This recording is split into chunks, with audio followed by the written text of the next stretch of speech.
Ramadan tiba, Ramadan tiba, Ramadan tiba. Marhaban ya Ramadan, marhaban ya Ramadan, marhaban ya Ramadan, marhaban ya Ramadan. Ramadan tiba, Ramadan tiba, Ramadan tiba.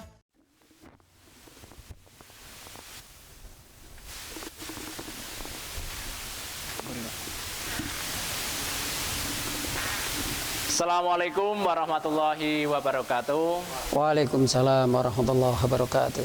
Berjumpa kembali di channel SMP Negeri 24 Surakarta. Dalam kesempatan pagi hari ini kita berjumpa lagi di tema pesantren kilat memperkuat iman dan takwa.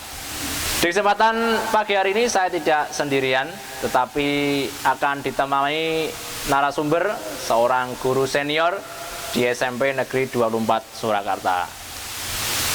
Beliau adalah Assalamualaikum Ustadz Mulyanto. Waalaikumsalam warahmatullahi wabarakatuh. Apa kabar Ustadz? Alhamdulillah sehat. Alhamdulillah. Ini hari ini kita akan berbincang-bincang Ustadz terkait dengan tema hari ini, pesantren kilat untuk sahabat-sahabat Patliska, yaitu temanya adalah memperkuat akidah Islamiyah dengan amal soleh. Oke Ustadz, langsung saja terkait dengan tema bahasan yang sedikit panjang, memperkuat akidah Islamiyah dengan amal soleh. Sesungguhnya apa sih pengertian akidah Islamiyah itu? Ya, terima kasih sebelumnya. Assalamualaikum warahmatullahi wabarakatuh. Waalaikumsalam warahmatullahi wabarakatuh. Anak-anak sekalian, SMP Negeri 24 Surakarta kelas 7, 8 dan 9. Alhamdulillah kita masih dipertemukan dengan bulan Ramadan tahun ini, bulan yang penuh barokah, bulan yang penuh ampunan. Maka kita patut bersyukur kepada Allah Subhanahu wa taala. Sebagaimana tema pada pagi hari ini, yaitu memperkuat akidah Islamiyah dengan amal soleh. Akidah, jadi sebelumnya pengertian akidah itu adalah kepercayaan, keyakinan seseorang apa yang diimani. Nah, akidah Islamiyah itu pengertiannya adalah akidah atau kepercayaan, keyakinan yang didasarkan pada agama Islam itu sendiri, yaitu kepada Allah Subhanahu wa taala. Jadi pengertiannya begitu, Pak Peti. Oke Ustadz, tadi sudah dibahas sedikit jelas dan padat terkait akidah Islamiyah. Karena tema kita itu dikaitkan dengan amal soleh. Lalu apa itu amal soleh, Ustaz? Amal soleh adalah semua amal perbuatan baik umat Islam.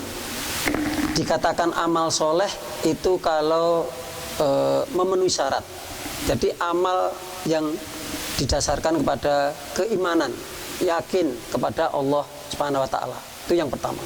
Kemudian yang kedua, amal itu harus sesuai dengan contoh baginda Rasulullah SAW. Yang ketiga, yaitu dengan setiap amal perbuatan baik duniawi maupun ukhrawi maupun kaitannya dengan agama itu harus dikerjakan betul-betul dengan ikhlas. Itu baru bernilai amal soleh.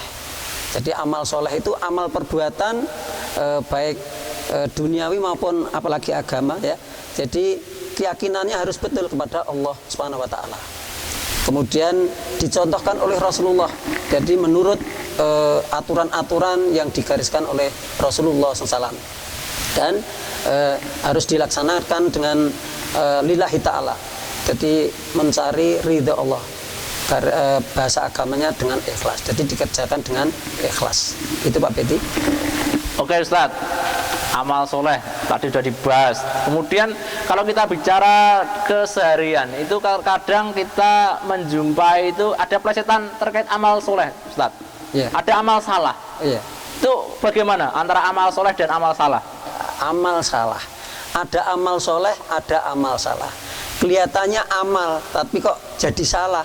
Itu ya sebagaimana saya gariskan tadi, digariskan oleh para ulama, dikatakan amal soleh kalau ada keyakinan itu keyakinan kepada Allah Ta'ala. Itu menjadi salah kalau apa yang dikerjakan itu tidak beriman atau tidak ada keyakinan kepada Allah. Kemudian amal, apalagi yang akhir itu amalnya itu karena mencari ridho orang atau mencari penilaian orang, itu namanya amal salah. Apalagi yang dikerjakan itu tidak sesuai dengan contoh Rasulullah. Kalau amal-amal semua yang dikerjakan tidak sesuai dengan yang dicontohkan oleh Rasulullah, menjadi amal yang salah. Jadi ada amal soleh, ada amal salah. Begitu Pak Bidi. Oke Ustadz, ada amal soleh dan amal salah. Berarti kalau semuanya itu lillahi ta'ala, sesuai tuntunan Rasulullah, berarti amal soleh. Iya, jadi amal kalau soleh. tidak sesuai lillahi ta'ala dan sesuai tuntunan, berarti itu termasuk amal yang salah. Oke, luar biasa Ustadz Mulyanto ini. Ini beruntung SMP Negeri 24 Surakarta ini memiliki seorang Ustadz yang senior ini.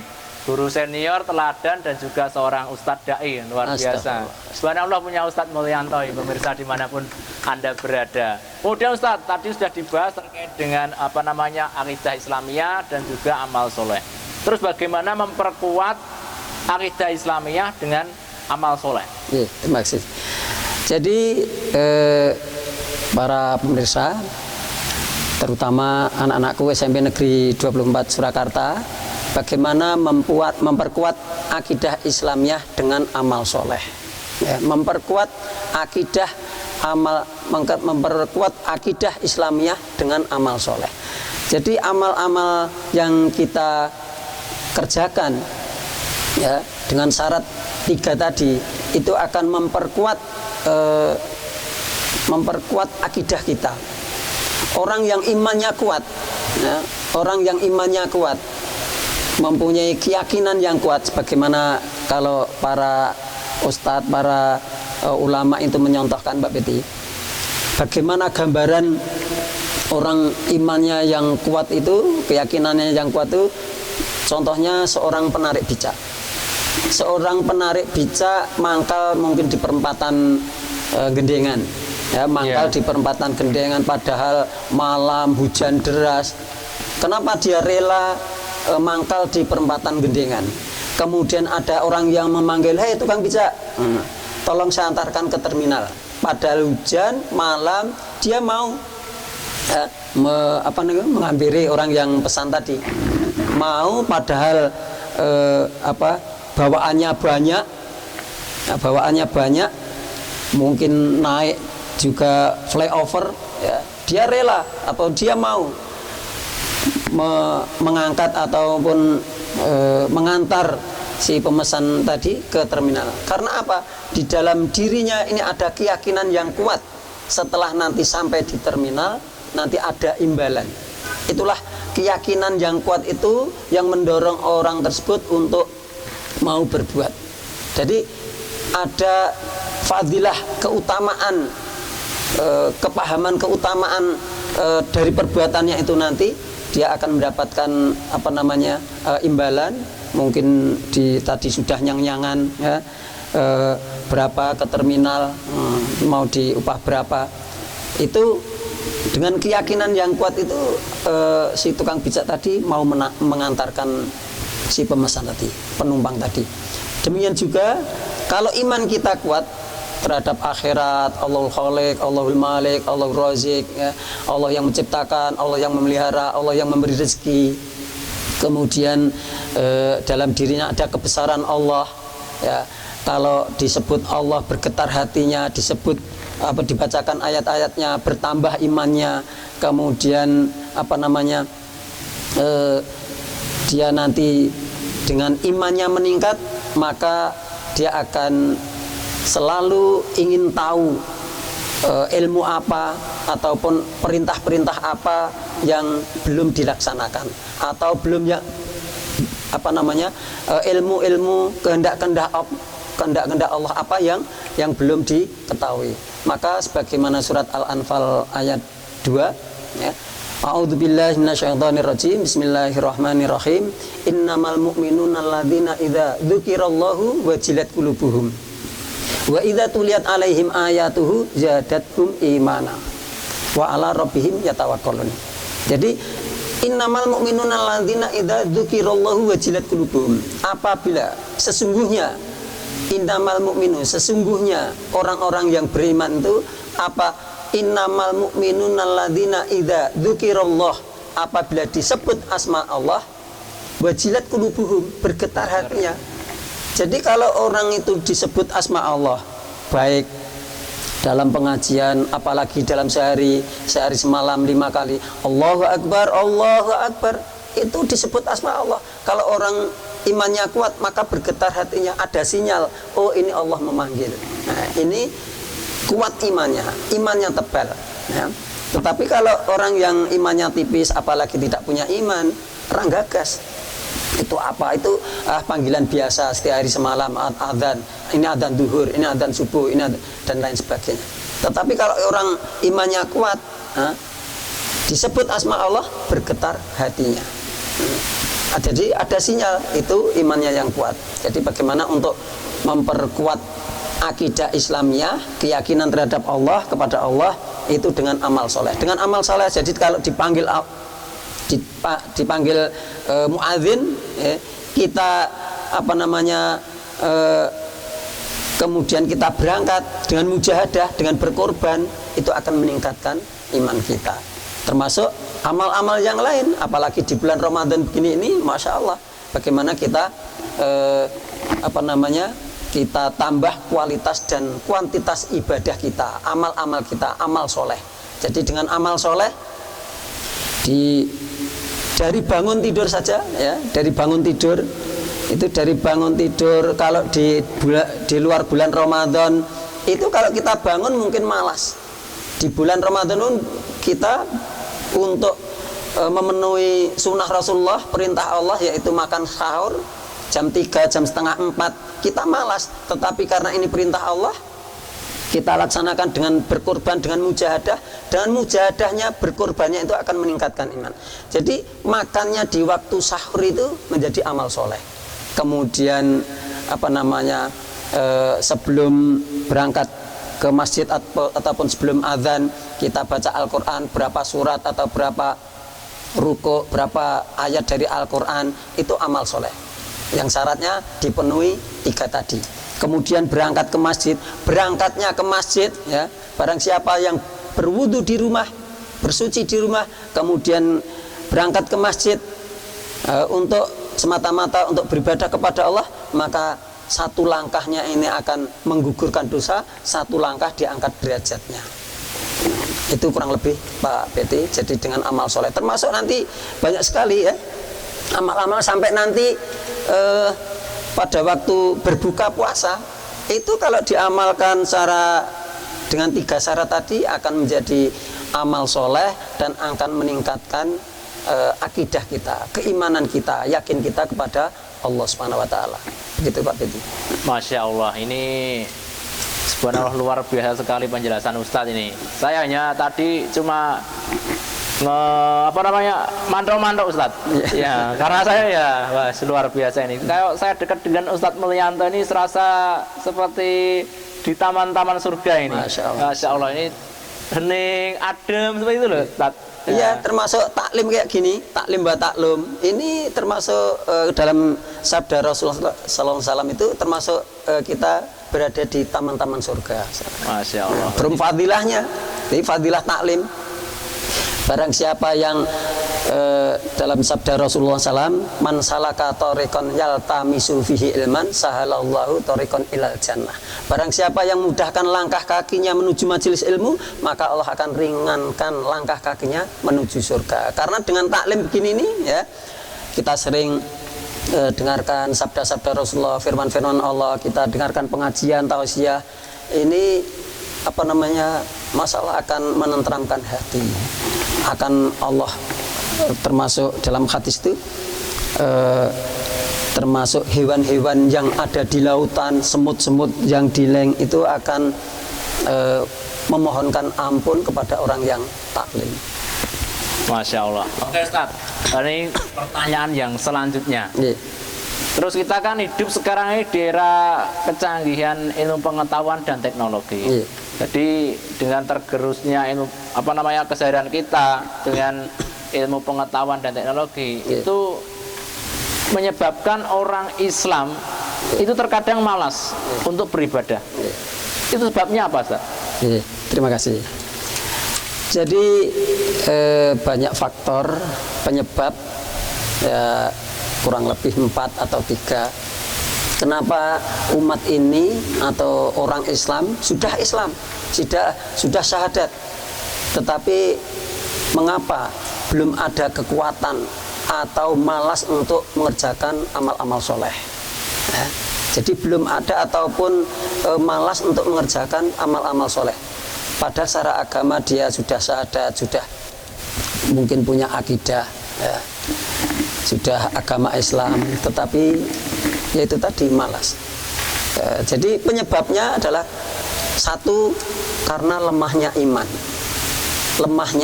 Orang yang lemah iman, ya, keyakinannya kepada Allah, kepada akhirat, itu akan tidak ada kekuatan untuk mengamalkan amal-amal agama. Yang ringan-ringan saja, ya, dia tidak ada kekuatan. Apalagi yang dirasa berat, yang sebetulnya tidak berat juga kalau dia jalankan. Jadi yang pertama adalah lemah iman. Maka untuk menanggulangi atau bagaimana untuk iman itu tidak lemah menjadi sedikit demi sedikit menjadi kuat, menjadi tebal, maka sebagaimana firman Allah dalam surat Al-Anfal tadi, ayat selanjutnya, ya, innamal mu'minuna alladzina idza dzukirallahu wajilat qulubuhum wa idza tuliyat alaihim ayatuhu zadathum imana. Dan apabila dibacakan ayat-ayatnya bertambah imannya. Jadi orang dengan taklim, dengan membaca Al-Quran, dibacakan Al-Quran, kita sering mendengarkan firman-firman Allah, sabda-sabda Rasulullah, itu orang itu akan bertambah imannya. Itu sudah menjadi janji Allah. Jadi yang utama, yang pertama, kalau orang taklim, orang dibacakan Al-Quran, didengarkan Al-Quran, itu yang utama bukan bertambah ilmunya, bukan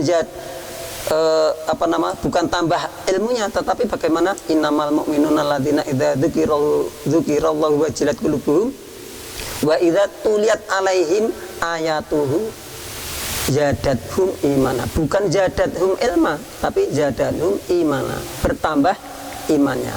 Maka dengan iman yang kuat, ya, iman yang kuat itu ada kekuatan dalam dirinya untuk mengerjakan amal-amal soleh yang lain. Ini pentingnya. Maka untuk memperkuat iman, bagaimana sering mendengarkan tausiah, siraman-siraman rohani, pengajian, taklim wa taklum. Itu yang pertama penyebabnya. Kemudian yang kedua, karena tidak mengetahui fadilah-fadilah amal, keutamaan-keutamaan amal. Masya Allah, di sini ada buku Fadilatul Amal, Fadilalul Amal. Jadi dengan mengetahui fadilah amal, keutamaan amal, itu orang akan bersemangat untuk beramal, ya. Imannya kuat. Kalau tidak mengetahui fadilah amal, maka nanti yang dikerjakan itu yang sebatas yang diketahui saja. Tapi kalau mengetahui fadilah amal, keutamaan amal, dia akan selalu mengejar apa kurangnya. Sebagaimana contoh tadi, tukang becak tadi, itu karena mengetahui fadilahnya. Kalau nanti dia mengantar sampai terminal, kemudian mengetahui fadilahnya bahwa nanti akan diberi upahnya itu adalah fadilahnya, keutamaannya akan diberi.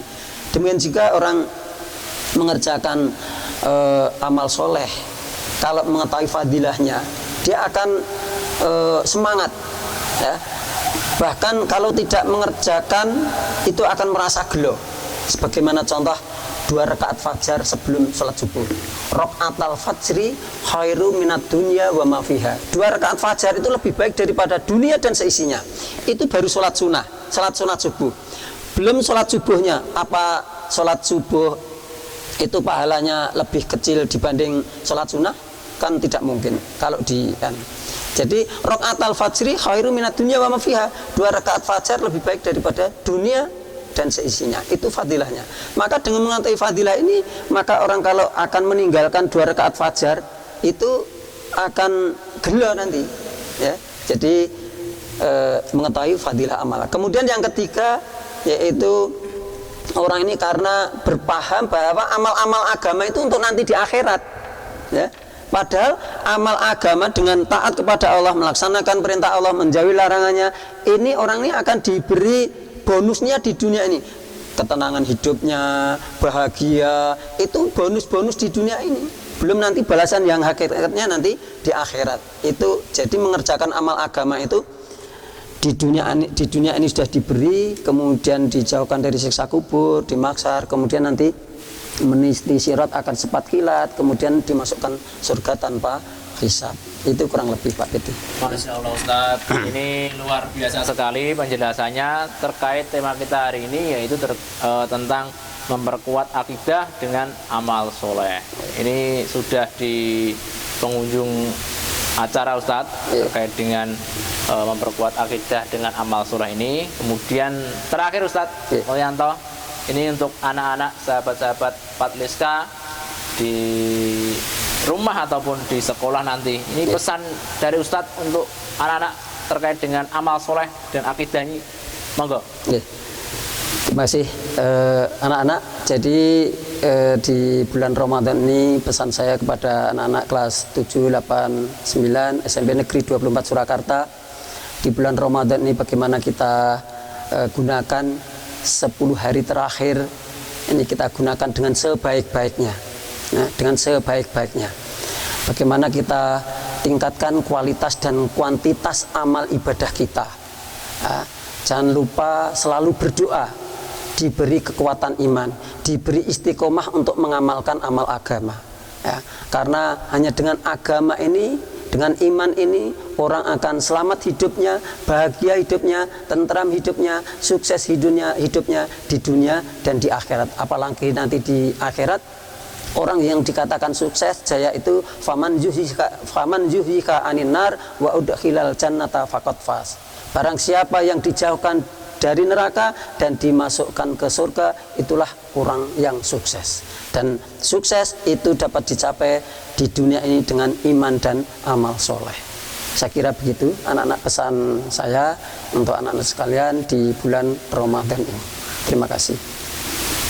Syukron jazakallahu khairan katsiran Ustadz Mulyanto Alhamdulillah, sudah membersamai kita sahabat-sahabat Patliska di kesempatan hari ini.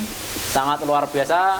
Semoga Allah memberikan limpahan keberkahan dan juga rezeki lebih untuk Ustadz. Sudah bergabung di channel YouTube SMP Negeri 24 Surakarta. Jangan lupa anak-anak subscribe, like, dan share. Kita tunggu nanti kejutan-kejutan selanjutnya. Sekali lagi Ustadz, terima kasih. Sama-sama. Dan kepada sahabat Patliska, kita akhiri. Assalamualaikum warahmatullahi wabarakatuh. Waalaikumsalam warahmatullahi wabarakatuh.